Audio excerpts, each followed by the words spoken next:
today's my lecture on pH and copper. Acid and base balance. pH और copper के बारे में आप क्या जानते हैं?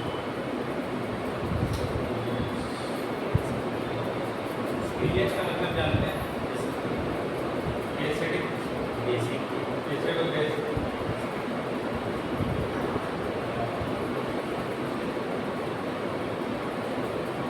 एसिड बेस बैलेंस जिसमें हम लोग pH के बारे में पढ़ा रहे हैं.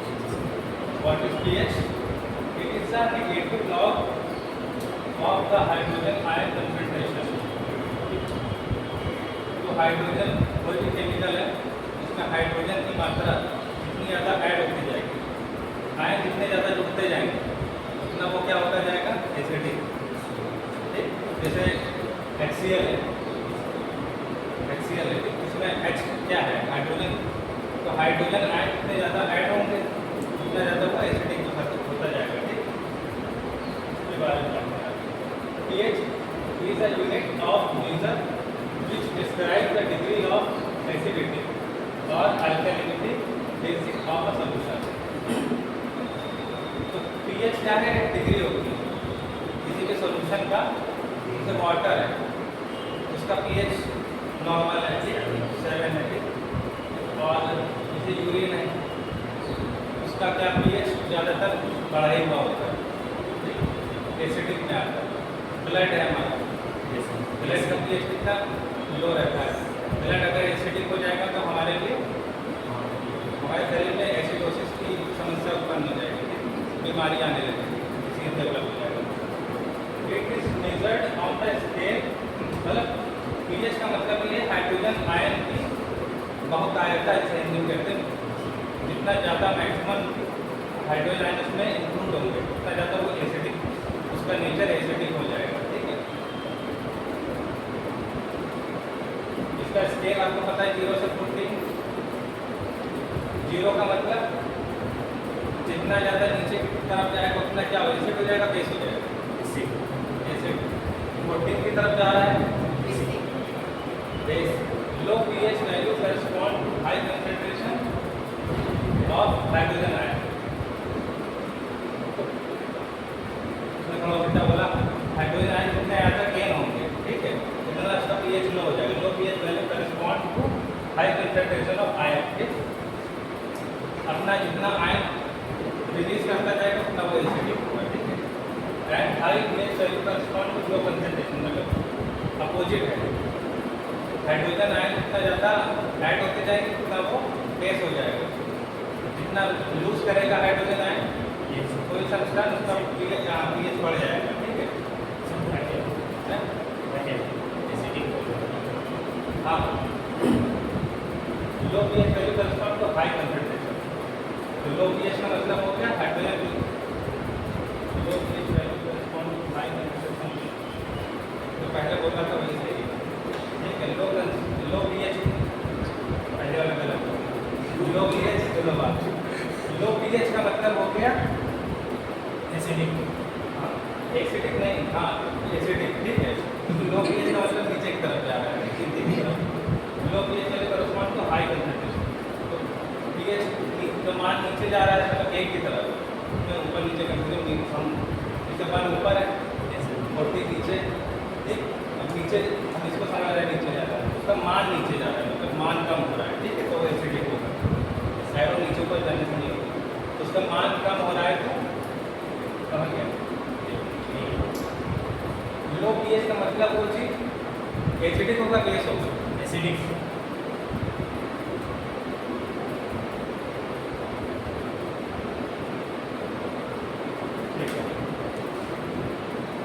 लो pH value correspond to high concentration of hydrogen. तो लो pH किसको कहेंगे? 1 को कहेंगे कि 1 लो pH है कि हाई pH है? High pH acidic. कंफ्यूजन है pH value. The pH value of a substance is directly related to a ratio of the hydrogen ion and hydroxyl ion concentration. If the H plus concentration is higher than OH. H plus क्या है? Acidic. OH क्या है? अब clear हुआ. तो hydrogen ion की बहुत मतलब जितना ऐड होते जाएंगे उतना क्या हो जाएगा वो एसिडिक हो जाएगा। वही बता रहा था सर आप ये कह रहे थे गलत है। लो हाई पीएच में डिफ्यूजन, पीएच का मान लो हो रहा है, जैसे एक की तरफ जा रहा है तब वो एसिडिक होगा ना, और 14 14 की तरफ जा रहा है तो वो सीरियस होगा, बेस होगा, ये बेस हो जाएगा, उसका पीएच बेस हो जाएगा। ठीक है, यहाँ किस लाइन में क्लियर हो गया? मोर हाइड्रोजन आयन कंसंट्रेशन मोर पीएच, इसका मतलब वो एसिडिक नेचर ज़्यादा होगा। मोर OH मोर OH रिसीव करेगा तो वो क्या हो जाएगा? एसिडिक होगा। ठीक है, OH आयन जो है मेरे पास बेस होता है, OH आयन बेस होता है। ये उसका hydrogen H plus concentration higher than OH, OH से ज़्यादा हाइड्रोजन आयन है तो क्या होगा? Material is acidic. क्लियर हो गया?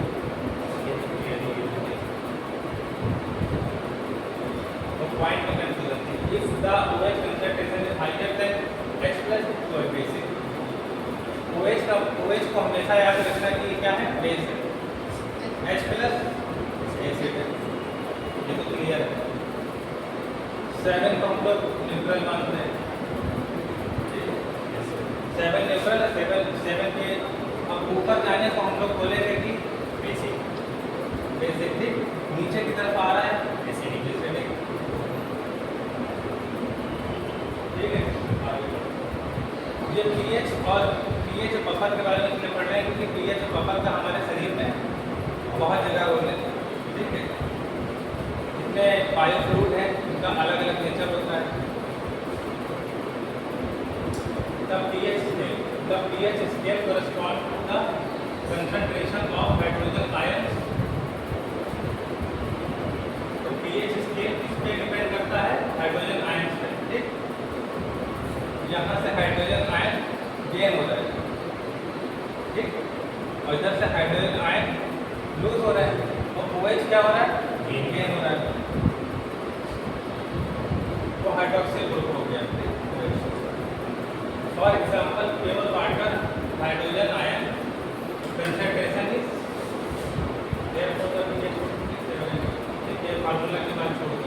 For example pure water strong week strong, strong acid strong base, नया बात।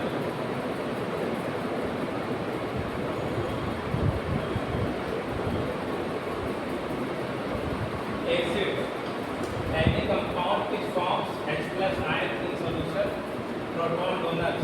ठीक, कार्बनिक acid release hydrogen ion. Acid का नेचर में लिखा हुआ है, और बेस का क्या है? Any compound which combined with H plus ion in solution, bicarbonate.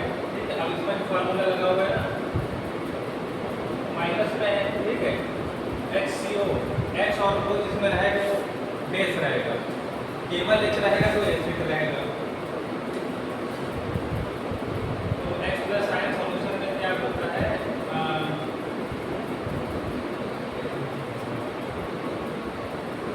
ठीक है, बात वही है कि H प्लस में रिसीव होंगे, उसी को बात घुमा के लिख लीजिए। ये H प्लस आयन जितना रिसीव होंगे उतना एसिडिक, जितना रिलीज होंगे उतना पीएच, इसका वो बेस कहलाएगा। ठीक है, OH जितना ज़्यादा हमारे पास कंसंट्रेशन हो जाएगा किसी लिक्विड में, वो उतना बेस हो जाएगा। बात का बन जाएगा। Acid base balance normal pH लिखा हुआ है। ठीक, 7.35 7.45 इसका है नॉर्मल पीएच। एसिडोसिस क्या होता है? एसिड की मात्रा ब्लड में बढ़ जाए।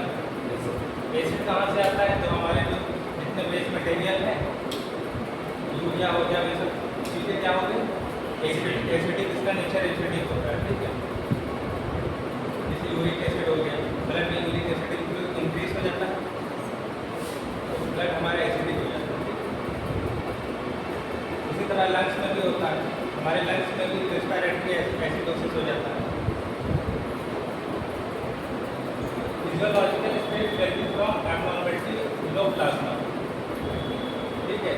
तो प्लाज्मा की एब्नॉर्मेलिटी कैसे होती है? तो आयंस, हमारे ब्लड में आयंस, हाइड्रोजन आयंस बढ़ जाते हैं, तो ब्लड का नेचर कैसा हो जाता है? एसिडिक। एसिडिक हो जाने में क्या हो सकता है? नॉर्मल ह्यूमन बीइंग क्या हो जाता है? डिसीज हो जाता है। और alcoholic physiology state related from abnormally high plasma, ठीक, प्लाज्मा का लेवल हाई हो जाता है।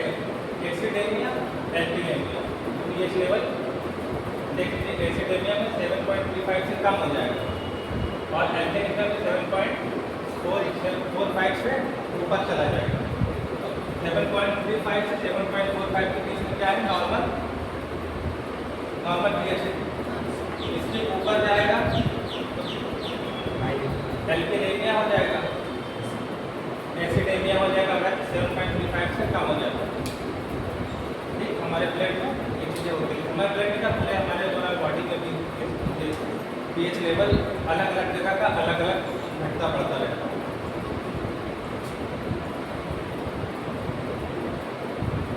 मेजरमेंट ऑफ पीएच, पीएच का मेजरमेंट कैसे कर सकते हैं? पीएच स्ट्रिप आती है, ठीक है, तो कलर चेंजिंग होती है। पीएच इंडिकेटर होता है और पीएच मीटर होता है। तीन हमारे पास अलग अलग मोडेलिटी रहती है। Some important indicators used in clinical biochemistry laboratory are listed below. Phenolphthalein, methyl orange, ठीक, bromophenol blue, methyl red, methyl orange, phenolphthalein और litmus, ये इंडिकेटर के नाम लिखे हुए हैं। इसकी मदद से हमें कलर मिलता है। जैसा कलर होगा वैसा हमें उसका नेचर पता चल जाएगा, किस तरह का एसिडिटी टेस्ट। जैसे हम एक फिनोल्फथलेन, ये हमारा इंडिकेटर है, केमिकल है, ठीक, इसको हम मिक्स करते हैं किसी जिसके बारे में पता करना है कि इसका सोल्यूशन का नेचर कैसा है। उसके साथ मिक्स करने में क्या होगा? जिसका पीएच रेंज 9.3 से 10.5 आएगा, तो colour in acidic pH, colour in acidic pH. ये अगर एसिडिक है तो कलरलेस आएगा और बेस है तो पिंक आएगा। इस इंडिकेटर की मदद से ये इंडिकेटर हमें ये दिखाएगा अगर केमिकल की प्रॉपर्टी पिंक है तो बेस है, अगर कलरलेस है तो एसिडिक। इसी तरह सबका अलग अलग दिया हुआ है। अगर ये इंडिकेटर हम यूज़ करते हैं, ये हमारे इंडिकेटर मतलब समझ रहे हैं, जैसे हम इसकी मदद से हम पीएच वैल्यू पता कर सकते हैं। अच्छा, ये उसकी पीएच मीटर की मदद से भी हो जाता है। PH meter, the pH meter is laboratory equipment which used to meter, ये पीएच मीटर से बना हुआ है, ठीक है। ये ज़्यादा कन्वीनियंट, इसमें ज़्यादा कुछ करना नहीं है, आसानी से हमें पता चल जाता है। The pH meter is a laboratory equipment which used to measure acidity और alkalinity of solute। इसमें कभी सोल्यूशन में डालना है खुद ही बता देता है। जैसे ग्लूकोज की स्टिल ड्रॉप डालते हैं ब्लड की, बता देता है वो है शुगर की हाई है। उसी तरह इसका भी काम, the pH metre measures the concentration of hydrogen ions using an ion sensitive electrode। तो pH metre measure the concentration, तो ठीक है, pH मीटर यही मेजर करेगा हाइड्रोजन आयन, उसमें आयन सेंसिटिव इलेक्ट्रोड लगे होते हैं। वो इलेक्ट्रोड हेल्प करेंगे हाइड्रोजन आयन की कंसंट्रेशन को पता लगा लेंगे, वही रीडिंग उसमें डिस्प्ले में दे देते हैं। It is the most reliable and convenient method for measuring pH। सबसे ज़्यादा कंफर्टेबल कन्वीनियंट यही pH मीटर।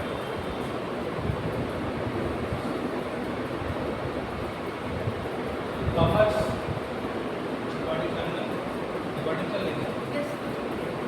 बफर्स क्या होते हैं? बफर्स का यूज हमारा इसमें होता है जिससे एसिड बेस बैलेंस को मेंटेन करने के लिए हमारे बॉडी में बफर्स होते हैं। वो क्या करते हैं, हमारे शरीर में कभी कभी एसिड की मात्रा ज़्यादा बनती है, एसिड का एसिडोसिस हो गया, एसिडोसिस हो गया या एल्कलोसिस हो गया, उसको बफर सॉल्यूशन क्या करता है? मेंटेन करता है। तो उसमें दोनों की प्रॉपर्टी रहती है बैलेंस करने की। A buffer solution is a solution which resists changes in pH when a small amount of acid or base is added, थोड़ी मात्रा में एसिड डालेंगे या बेस डालेंगे बफर सॉल्यूशन में, तो बफर सॉल्यूशन क्या करेगा, रेजिस्ट करेगा चेंजेस इन पीएच लेवल को, अगर उसको बढ़ने से रोकेगा, रेजिस्ट करेगा। अगर बेसिक हो रहा है तो उसको बेस होने से रोकेगा, उसे बैलेंस करेगा बफर सॉल्यूशन। कि बफर सॉल्यूशन के बारे में आगे बढ़ते हैं क्या है। Typically a mixture of a weak acid and a salt of its conjugate base और weak base and a salt of its conjugate acid. तो टिपिकली क्या है, वीक एसिड का mixture and a salt of its conjugate base.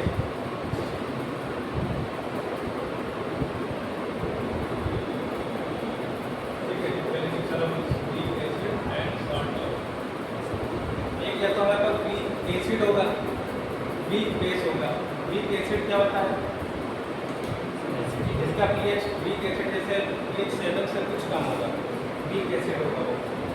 ठीक है, weak acid होगा, pH उसका 2-3 चला जाएगा तो वो पोटेंट एसिडिक हो जाएगा।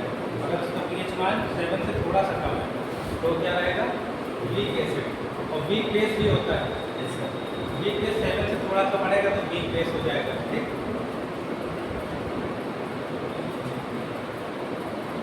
बफर्स के टाइप क्या है, 2 टाइप बफर, एसिडिक बफर्स और बेसिक बफर्स। ठीक है, अब एसिडिक बफर्स को एसिड को जो बैलेंस करेगा, हमारा जैसे ब्लड में एसिड की मात्रा बढ़ जाती है, ब्लड हमारा एसिडोसिस हो जाता है ब्लड में, तो उस एसिडिक बफर में इसको क्या करेगा, मैनेज करने की कोशिश करेगा। और बेस अगर बढ़ के हमारा अल्केलोसिस हो गया तो उसमें बेसिक बफर का मैंने दोनों बताया ना, अगर एसिडोसिस हो गया चाहे एल्कोलोसिस हो गया, बफर सॉल्यूशन क्या करेगा, उसको मेंटेन करेगा, बैलेंस करने की कोशिश करेगा। कैसे बैलेंस करेगा, हाइड्रोजन आयन को रिसीव करेगा या रिलीज करेगा। अब ये CH3COOH, ठीक, ये वीक एसिड है और ये वीक बेस है। वीक एसिड इसलिए क्योंकि हम लोग स्ट्रॉन्ग एसिड इसको कहते हैं, HCl क्या हो गया, वो पोटेंट एसिड है। ठीक, ये भी एसिड है लेकिन वीक एसिड है। सॉल्यूशन, हाँ, एसिडिक बफर्स, ये इन दोनों को मिक्सचर को बफर बोल रहे हैं। Solution of mixture of weak acid and a salt of this weak acid with the strong base. Weak acid के साथ सॉल्ट मिक्सर करने पे हमें एसिडिक बफर ही मिलता है। ठीक है, solution of mixture of weak acid and salt of weak acid is a strong base. Solution of mixture of weak base, ये weak base के साथ में salt, NaCl क्या है, salt है, ये भी salt है, सोडियम लगा हुआ salt है। ठीक है, and a salt of weak base is a strong acid. तो ये दोनों तरह के बफर सोल्यूशन है हमारे पास, एक ये एसिडिक बफर और ये इसकी वो लिखा हुआ है केमिकल फार्मूला। बेसिक बफर का और एसिडिक बफर का। बेसिक बफर इसलिए कह रहे हैं क्योंकि ये वीक बेस है और ये वीक एसिड है। बफर सॉल्यूशन में कोई चीज़ हमें प्योरली एसिडिक नेचर नहीं मिलेगा और प्योरली बेस नेचर एल्कलिक नेचर भी नहीं मिलेगा बफर सॉल्यूशन में, क्योंकि बफर सॉल्यूशन का काम ही बैलेंस करना है। फिर तो प्रॉपर्टीज की चेंज हो जाएगी, तो या तो एसिडिक बन जाएगा तो बेस बन जाएगा। तो ये बीच की स्थिति है, इसको क्या बैलेंस करने का काम करता है। ठीक है,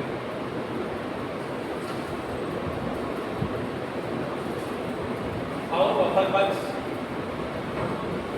equilibrium between acid and base. Equilibrium मतलब क्या हो गया,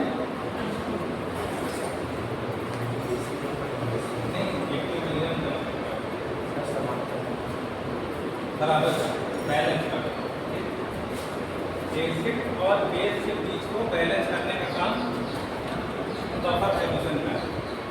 बफर का काम समझ में आ गया, एसिड बेस पता है, बफर का पता चल गया, इक्विलिब्रियम का काम कर बेस का, दोनों को बैलेंस करने का काम।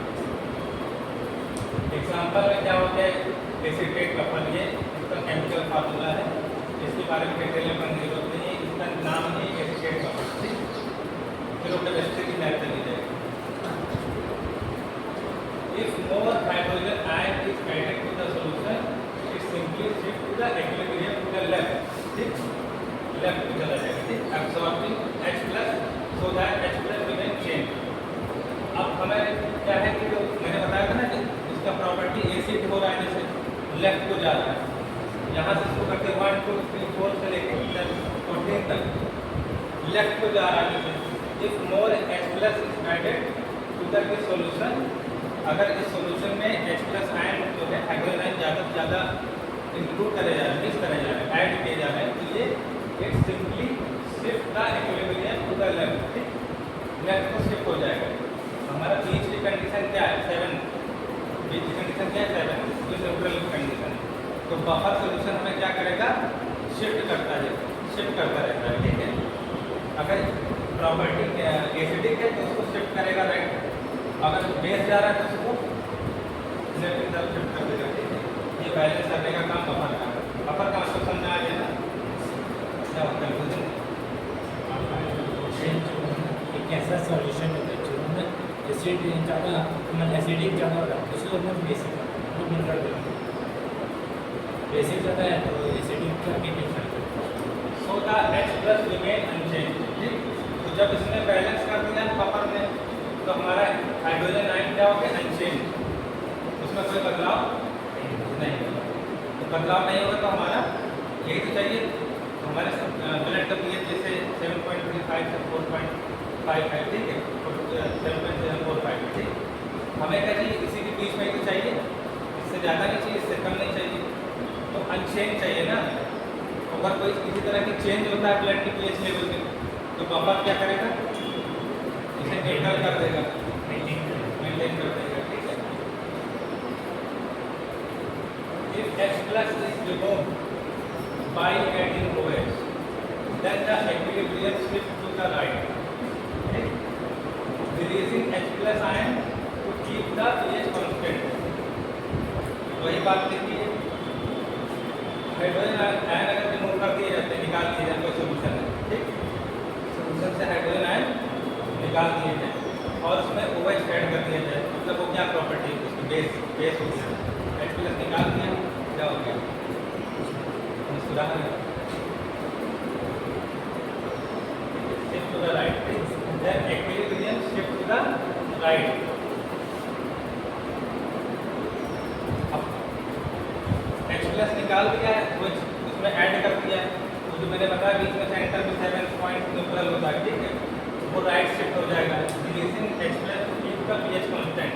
जब राइट शिफ्ट हो जाएगा, अब वो pH, उसका pH मान कितना हो गया, बढ़ गया ना, मतलब बेस हो गया OH ऐड करने से। उससे हमने क्या कर दिया, उसके साथ इक्विलिब्रियम उसका कैसा हो गया, गड़बड़ हो गया। ये न्यूट्रल था, ये pH इसका मान उसमें H प्लस आयन थे, इसमें OH ऐड कर दिया, pH निकाल दिया, तो ये क्या इक्विलिब्रियम इसका बैलेंस बिगड़ गया। अब बैलेंस बनाने के लिए बफर सॉल्यूशन क्या करता है, बैलेंस बनाता है, ठीक, क्या करेगा, releasing H plus two keep the pH constant. तो हाइड्रोजन आयन क्या करें, रिलीज करेंगे pH को कांस्टेंट मेंटेन करने के लिए।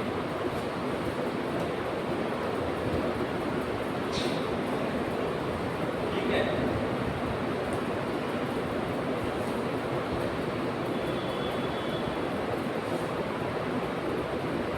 अगर एक चीज घट रही है और एक चीज बढ़ रही है तो उसको बैलेंस किया जाएगा कैसे, लूज करके और गेन करके, ठीक। ऐसे ही हमारी किडनी में वर्क होता है, हमारी किडनी में क्या होता है, जैसे यूरिन का कंसंट्रेशन जो होता है बढ़ जाता है तो घट जाता है, तो वो कैसे होता है, किडनी का काम यही है, किसी को किडनी किसी एक बफर में ही काम करती है, ठीक है, एसिड को बेस को बैलेंस करने में। जैसे हमारा किडनी क्या करती है, ब्लड को फिल्टर करती है, फिल्टर करती है ना। अगर जितनी किडनी हमारी जितना कम फिल्टर करेगी, जितना अच्छे से फिल्टर करेगी, उतना हमारा ब्लड का pH कितना रहेगा, मेंटेन रहेगा ना हमारे ब्लड का pH। तो क्या हमारे यूरिन क्या करती है, वेस्ट मटेरियल और एसिडिक चीज़ें हैं उसको यूरिन के थ्रू बाहर करती है। अगर किडनी प्रॉपर वर्क नहीं करेगी तो क्या होगा, वो चीज़ें जो किडनी से फिल्टर होने की, जैसे छन्नी है, किडनी हमारी छन्नी की तरह काम करती है, फनल की तरह। फिल्टर होकर निकल रहा है, लेकिन अगर उसमें कुछ गंदगी फंसी हुई है, ठीक, मान लो उसकी किसी तरह का ऑब्स्ट्रक्शन है, उस छन्नी में किसी तरह का ऑब्स्ट्रक्शन है, मतलब कोई छन्नी काम नहीं कर रही सही से, तो क्या होगा? हम लोग उसमें चाय डालते हैं कलर में, अगर उसमें साफ नहीं ऑब्स्ट्रक्शन है, क्या होता है? चाय बाहर आ जाती है ना छन्नी से, उसका ना, तो वैसे किडनी का काम है। ये ब्लड है, ये किडनी है, ब्लड हमारे किडनी में जा रहा है एक पाइप से, ठीक, समझ आ रहा है, इधर से जा रहा है और फिल्टर होकर निकल रहा है। फिल्टर होकर कहाँ जा रहा है? किडनी से हमारे बॉडी में वापस जा रहा है। और जो यूरेटर है उसमें क्या होता है, हमारा जो वेस्ट मटेरियल है, जो एसिडिक जितनी चीज़ें हैं, वो यूरिन में क्या हो रही हैं, आउटपुट, यूरिन आउटपुट के थ्रू बाहर निकल जा रही है। लेकिन अगर किडनी प्रॉपर वर्क ना करे, पेशेंट का डायलिसिस होता है ना, तो उसमें क्या होता है? किडनी वर्क नहीं करती सही से, इसका मतलब किडनी फेलियर कंडीशन है। इसका मतलब ये कि किडनी प्रॉपर वर्क नहीं कर रही, मतलब ब्लड को फिल्टर नहीं कर पा रही है अच्छे तरीके से।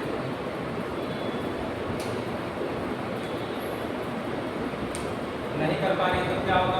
कहाँ जाएगा वो सारा वेस्ट मटेरियल, सारा जो पीएच मान जो बढ़ा हुआ है, किडनी पीएच को जो मेंटेन करके चलती है ना, बाहर सेक्रेट करती रहती है एसिडिक चीज़ें, क्योंकि एसिड हमारे ब्लड में बढ़ेगा तो क्या हमारा बॉडी का हीमोस्टैसिस जो है, जो बैलेंस है, हीमोस्टैसिस बोलते वो बिगड़ जाएगा, ठीक, जिससे हम क्या डिजीज पर्सन हो जाएंगे, ठीक, नॉर्मल पर्सन नहीं रहेंगे। तो क्या होगा? ब्लड वापस से रिटर्न जाएगा, तो हमारे ब्लड का क्या पीएच लेवल बढ़ जाएगा, जो 7.35 से 7.45 था वो उसके ऊपर चला जाएगा, ठीक है।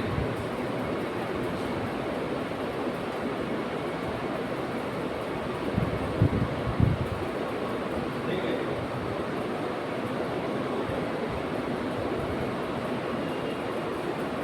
Buffer system in body fluids, ठीक है। तो जो हमारा बॉडी है, किडनी है, उसके टिश्यूज हैं, वो बफर सिस्टम को मेंटेन करके चलते हैं, ठीक है। आईसीएफ और ईसीएफ जानते हैं आपको? ठीक है, तो हमारा जो सेल है, ये सेल है, दो सेल है, ठीक, एक ये सेल, एक ये सेल है, एक ये सेल, मान लो एक ये सेल है, एक ये सेल, इसके अंदर का जो हो गया इंट्रासेल्युलर, इसके बाहर जो हो गया एक्स्ट्रासेल्युलर हो गया।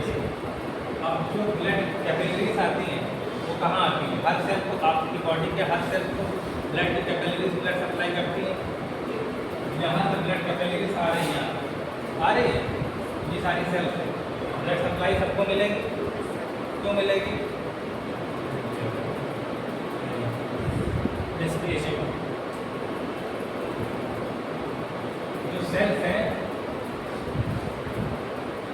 जो सेल्स हैं इन्हें भी रिस्पायरेशन करना होता है, ऑक्सीजन इनको भी चाहिए, तो ऑक्सीजन ब्लड से लेंगे, ठीक है। और हर सेल अपना एक वेस्ट मटेरियल सेक्रेट करती है, वो कहाँ जाएगा? ब्लड से क्या ऑक्सीजन लिया, तो यहाँ से लिया और जितना भी वेस्ट मटेरियल है वापस कहाँ दे दिया? ब्लड में। ये सारी प्रोसेस कहाँ होती है? ईसीएफ और आईसीएफ के बीच में, इसके बीच में जो इंटरचेंज होता है, इसी के बीच में होता है, चाहे वो गैसीय सिस्टम इंटरचेंज हो, चाहे कोई केमिकल इंटरचेंज हो, ठीक।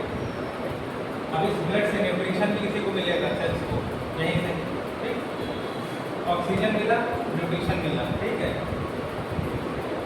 अब आईसीएफ हो गया और ईसीएफ हो गया, ठीक। फॉस्फेट्स हमारी बॉडी में कई तरह के बफर सिस्टम होते हैं, ये बफर सिस्टम नहीं होता, फॉस्फेट बफर सिस्टम है, तो फॉस्फेट की मात्रा ज़्यादा है। प्रोटीन बफर सिस्टम है, प्रोटीन भी हेल्प करता है बफर सिस्टम को मेंटेन करने में, बॉडी के होमोस्टैसिस को मेंटेन करने में। कार्बोनिक एसिड और बाइकार्बोनेट होते हैं, वो भी हेल्प करते हैं इसके बफर सिस्टम को मेंटेन करने में बॉडी का, ठीक है। ये भी लोग है हीमोग्लोबिन बफर सिस्टम, आरबीसी जो आरबीसी है और ब्लड है हमारे, ये भी एक तरह का बफर सिस्टम है, क्या करता है मेंटेन। अमीनो एसिड होता है ब्लड में, प्रोटीन अमीनो एसिड से मिलकर बने होते हैं, ठीक है। तो ये भी बफर सिस्टम का काम करता है। प्लाज्मा में जो प्रोटीन होते हैं खुले हुए, ठीक है, जो हमारे ब्लड में जितने भी कंस्टिट्यूएंट हैं, सेल्स है, प्रोटीन है, अमीनो एसिड है जो ब्लड में घुले हुए हैं मिक्स करते हैं, वो सारे बफर सोल्यूशन का काम करते हैं, बैलेंस करने का काम। तो ये दोनों चीज़ें ECF ICF दोनों पे वर्क करती है, क्योंकि हमारा जो होम्योस्टेसिस बॉडी का बैलेंस कैसे मेंटेन होगा, इंट्रा सेलुलर और एक्स्ट्रा सेलुलर दोनों तरह से, ठीक है। इंटरचेंज होता है दोनों के केमिकल, ऑक्सीजन केमिकल न्यूट्रिशन सब क्या होते हैं, इंटरचेंज होते हैं। कुछ चीज़ें सेल रिसीव करती हैं, कुछ चीज़ें एक्सक्रीट करती हैं। हर सेल का अपना अपना एक्सक्रीटा है ना, उसका वेस्ट मटेरियल वो ब्लड में जाता है। तो ब्लड का क्या पीएच लेवल बढ़ जाएगा घटेगा, बढ़ जाएगा। इन्हीं सब चीज़ को बैलेंस करने के लिए बफर सिस्टम बॉडी में होता है।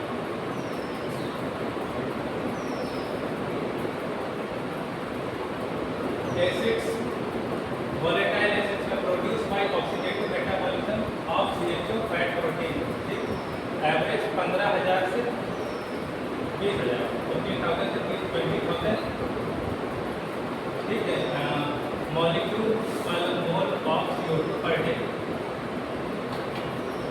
कितने मॉलिक्यूल जो इसकी जो है मात्रा है CO2 की पर डे निकलती है कहाँ से, हमारे जो है लंग्स में, ठीक है, लंग्स से कितनी सेक्रेट होती है, accident through lungs CO2 gas, इतनी आप CO2 रिलीज होती है बाहर। अगर रिलीज नहीं होगी बाहर तो क्या होगा, बढ़ेगा, उसको क्या कहते हैं, रेस्पिरेटरी एसिडोसिस, ठीक है। जैसे बफर सिस्टम पूरी बॉडी में एसिडोसिस की अलग अलग जगह पर है। हमारा जैसे ब्लड में एसिडोसिस हो जाता है वैसे हमारे लंग्स में भी एसिडोसिस हो जाता है। लंग्स में एसिडोसिस कैसे हो जाएगा, कार्बन डाइऑक्साइड की मात्रा ज़्यादा बढ़ जाएगी और O2 की मात्रा कम हो जाएगी, ठीक है, तो वो भी एसिडोसिस की कंडीशन हो जाएगी। Acid that do not leave solution once produced they remain in body fluid until eliminated by kidney, ठीक, वो जो बात बताई जा रही थी किडनी से रिमूव करने वाली, वो बात बहुत कुछ ज़्यादा समझ आ रहा है। Acid that do not leave, जो acid that do not leave solution, इसका मतलब है कि सॉल्यूशन हमारा क्या बॉडी की फ्लूइड ब्लड वो acid that do not leave solution के बाहर नहीं जा रहे हैं, मतलब बॉडी के बाहर नहीं जा रहे हैं। क्यों, once produce they remain in body fluid. हम अगर किसी सेल से कोई एसिडिक प्रॉपर्टी निकली, ठीक, वेस्ट मटेरियल क्या होता है, एसिडिक ही होता है मोस्टली, वो निकला कहाँ गया, ब्लड में गया, ब्लड में निकलने के बाद वो एलिमिनेट नहीं हुआ, ठीक है, रिमेन बॉडी के फ्लूइड में बना रहा, ठीक, अंटिल एलिमिनेटेड बाय किडनी, जब तक किडनी के द्वारा निकाल नहीं दिया गया तब तक कहाँ रहेगा, हमारे ब्लड में बना रहेगा, ठीक। एग्जाम्पल में sulphuric acid, phosphoric acid, organic acid, ठीक, ये सारे एसिड हमारे ब्लड में रोटेट होते रहते हैं। आज most important acid in the body are generated using catabolism, ठीक, कैटाबॉलिज्म मतलब फूड जो हो रही है हमारी बॉडी में, जो चीज़ें मेटाबॉलिज्म होता है, मेटाबॉलिज्म में जो चीज़ें हमारी बॉडी बना रही है, हमारी प्रोटीन बना रही है, प्रोटीन सिंथेसिस हो रहा है बॉडी में, तो वो एनाबॉलिज्म हो गया, ठीक। कुछ चीज़ों का ब्रेक डाउन हो रहा है तो क्या होता है, कैटाबॉलिज्म हो गया। जैसे जो वेस्ट मटेरियल निकल रहे हैं सेल से, उनमें कैटाबॉलिज्म हो रहा है, कभी तो बाहर निकलेंगे, चीज़ों को जब अलग किया जाएगा तभी तो बाहर शरीर के बाहर जाएगी, इसको पकड़ के रखेंगे तो थोड़ी ना बाहर जाएगी। ये प्रोटीन सिंथेसिस होता है, ये कैटाबॉलिज्म ही है ना। सिंथेसिस का मतलब क्या होता है, बनना, सिंथेसिस का मतलब होता है बनना, प्रोटीन सिंथेसिस मतलब प्रोटीन का बनना,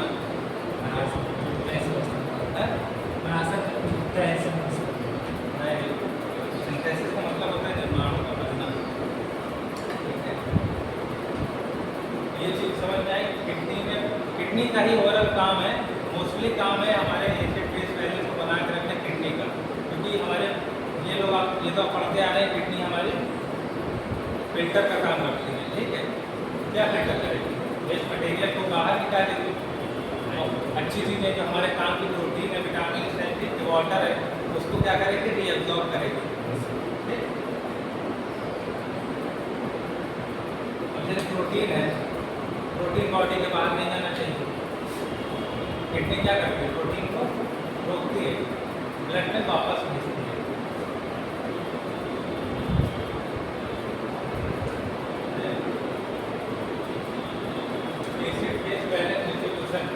अब यहाँ पर दो ऑर्गन का रोल जाता है, वही बता रहे किडनी और लंग्स की बात में कर रहा हूँ। लंग्स और किडनी दोनों का काम है हमारे ब्लड के अंदर, दोनों ब्लड से कनेक्टेड है। इस पर ये लंग्स भी ब्लड से कनेक्टेड है, क्योंकि जो ब्लड जाता है पल्मोनरी आर्टरी से लंग्स में जाता है, वहाँ से पल्मोनरी वेन से लेकर हार्ट को वापस देता है। ठीक, यहाँ से CO2 लेके जाता है हार्ट से, वहाँ देता है लंग्स को। लंग्स क्या करता है, उसको रिलीज कर देता है एक्सपायरेशन में, फिर इंस्पायर करता है O2 और वो वापस ब्लड में डाल देता है। तो ये बैलेंस बनाने का काम करता है। लंग्स हमारा एसिड बेस बैलेंस को करने की कोशिश कर रहा है कि नहीं? जैसे CO2 क्या है, CO2 बढ़ जाएगा तो एसिडोसिस हो जाएगा, रेस्पिरेटरी एसिडोसिस।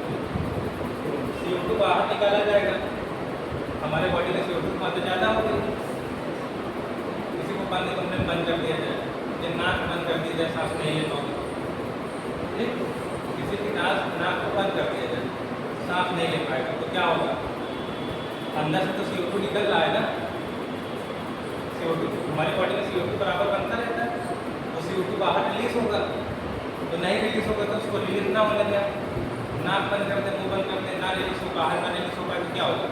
हमारी बॉडी में रिमेन हो जाएगा, रह जाएगा वापस, क्योंकि हमारे बॉडी में CO2 मात्रा बढ़ जाएगी ना। जब ऑक्सीजन हम बाहर निकलने नहीं दे रहे, ऑक्सीजन बाहर कैसे निकलेगा? लंग्स के थ्रू। लंग्स हमने ये बंद कर दिया है, या किसी का ऐसे कमरे में बंद कर दिया है जहाँ पर वो अपना ऑक्सीजन उसको नहीं मिल पा रही, CO2 उसने, हम CO2 निकालते जा रहे हैं, पर एक बंद बक्से में बंद है, CO2 की मात्रा बढ़ती जा रही, तो वो एनवायरनमेंट में रिलीज नहीं हो रही, क्योंकि हम बंद हैं।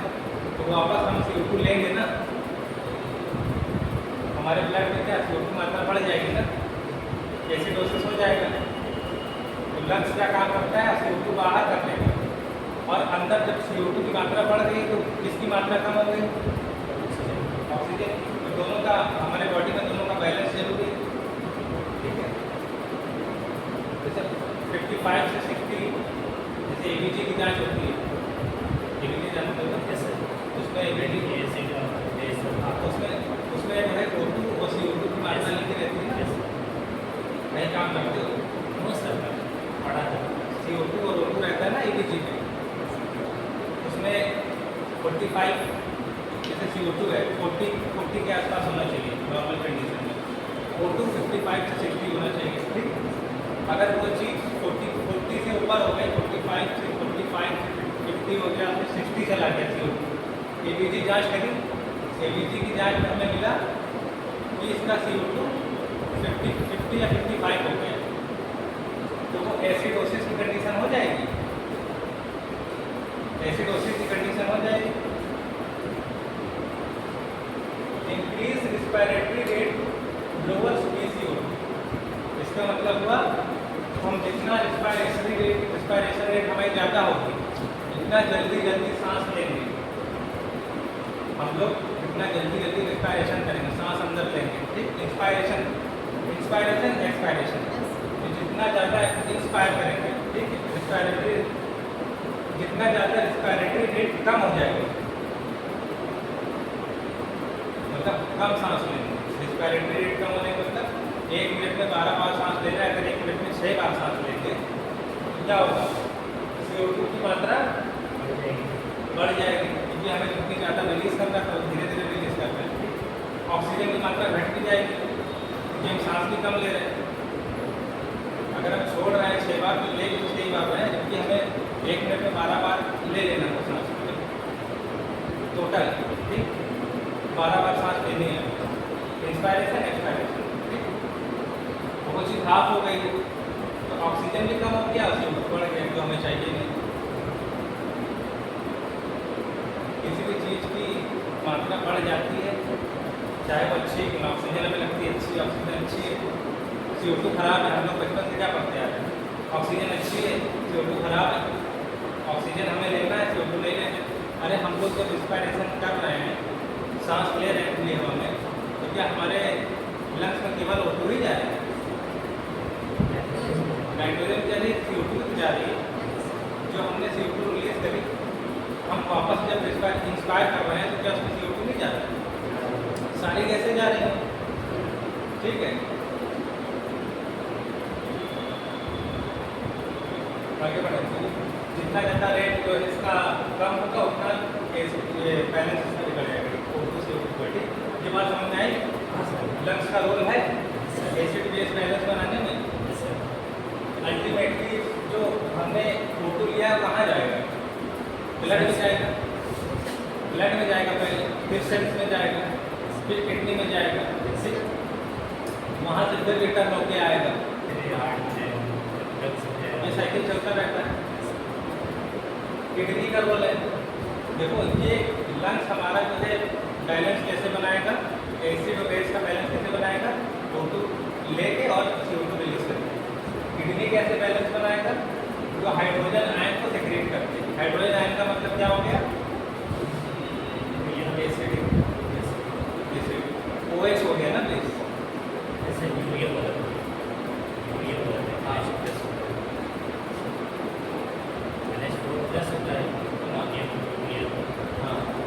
H4 प्लस है ना, H इसमें आयन लगा हुआ है ना, जहाँ OH लगा होगा वो बेस हो जाएगा। हाँ ठीक है, माइनस है तभी वो ऐड होगा आयन, ठीक है। CO2 और वाटर के साथ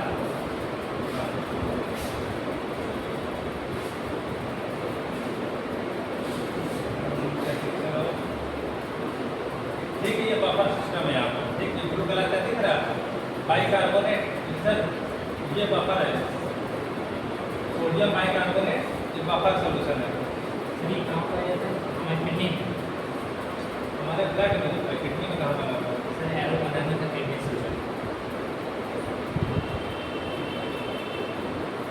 हाँ किडनी में प्रोसेसिंग होती है इसकी, ठीक है। ब्लड में भी होती है, हमारे ब्लड भी तो काम करता है बफर सॉल्यूशन का। ब्लड में तो RBC प्रोटीन सब ब्लड में है, ये चीज़ सब जगह काम करेगी। हमारा पूरा बॉडी का सिस्टम काम करेगा बफर से उसको एसिड बेस बैलेंस को बनाने में। केवल किडनी को कंट्रोल थोड़ी ना आएगा, लंग्स में आएगा, किडनी में आएगा, ब्लड में भी होगा, सेल्स में भी होगा, सब जगह अलग अलग, जैसे रिसेप्टर सब जगह अलग अलग लगे होते हैं। हमारी बॉडी में जगह जगह रिसेप्टर लगे। रिसेप्टर का काम क्या है? जैसे कहीं पर कोई चीज़ घट रही है, जैसे हवा की मात्रा घट रही है तो वहाँ बायो रिसेप्टर लगा होता है, कीमो रिसेप्टर लगा होता है। हमारे बॉडी में हर सेल्स में हर जगह पर लगे होते हैं, ठीक है। तो जहाँ पर जिस चीज़ की मात्रा कम होती है तो वो रिसेप्टर एक्टिव हो जाते हैं और वहाँ उसको स्टिमुलेट करते हैं कि हाँ यहाँ पर इस चीज़ की डिमांड ज़्यादा है, ठीक है। तो वो हार्मोन्स जितने हमारे बॉडी के हैं ना, वो हार्मोन्स यही सब रेगुलेट करते हैं। अब ये सब चीज़ें रेगुलेट कौन करता है? हार्मोन्स। हार्मोन्स का काम क्या है? बॉडी का होम्योस्टेसिस मेंटेन करना। ये तो सेलुलर लेवल की बात हो गई, लेकिन हार्मोन, हमारा जो हार्मोन है उन सब चीज़ों को काम कर रहा है। किडनी जैसे हमारा ब्लड प्रेशर को बढ़ाना, ब्लड प्रेशर कैसे बढ़ेगा? हमारे जो हार्मोन्स हैं, ठीक है, सिंपैथेटिक पैरासिम्पैथेटिक, वो हो गया, क्या करता है? ब्लड प्रेशर को बढ़ाता है सिंपैथेटिक, ठीक है। पैरासिम्पैथेटिक उसको रिड्यूस कर देता है। तो हमारा नर्वस सिस्टम अलग चीज़ है, नर्वस सिस्टम और हमारा हार्मोनल सिस्टम, ये दोनों मिल के ये सारे वर्क कराते हैं। बाकी ये काम जो है ये सेलुलर लेवल पे हो रहा है। अभी जो कुछ भी हो रहा है रिसीव करना, अभी O2 हम लोग ले रहे हैं, कैसे ले रहे हैं? हमारा जो है हमारा सेंट्रल नर्वस सिस्टम ही काम करा रहा है ये सब कि आपको CO2 लेना है, क्योंकि हमारे यहाँ मेडुला में क्या बायो रिसेप्टर लगे होते हैं, बायो रिसेप्टर लगे होते हैं, वो ये डिसाइड करते हैं आपको कितनी मात्रा में सांस लेनी है, ठीक। अगर ये चीज़ हमारा सेंट्रल नर्वस सिस्टम ब्रेन लेना कंट्रोल करे कि हमें कितनी सांस लेनी है, तो हम लोग सांस लेते चले जाएंगे, रिस्पायरेशन लेते चले जाएंगे, तो अंदर क्या होगा? O2 की मात्रा बहुत ज़्यादा नहीं हो जाएगी, तो इक्विलिब्रियम एसिड बेस बैलेंस बिगड़ जाएगा, ठीक है। तो हार्मोन हमें ये हार्मोन हो गया, और जैसे हार्मोन क्या करता है? चीज़ों को बढ़ा देता है, ठीक। जैसे एपिनेफ्रिन और एपिनेफ्रिन पढ़ा होगा आपने, ठीक है, किडनी में निकलता है, कोई दोनों सेम चीज़। एपिनेफ्रिन कोई एटिनालिन बोलते हैं, नॉन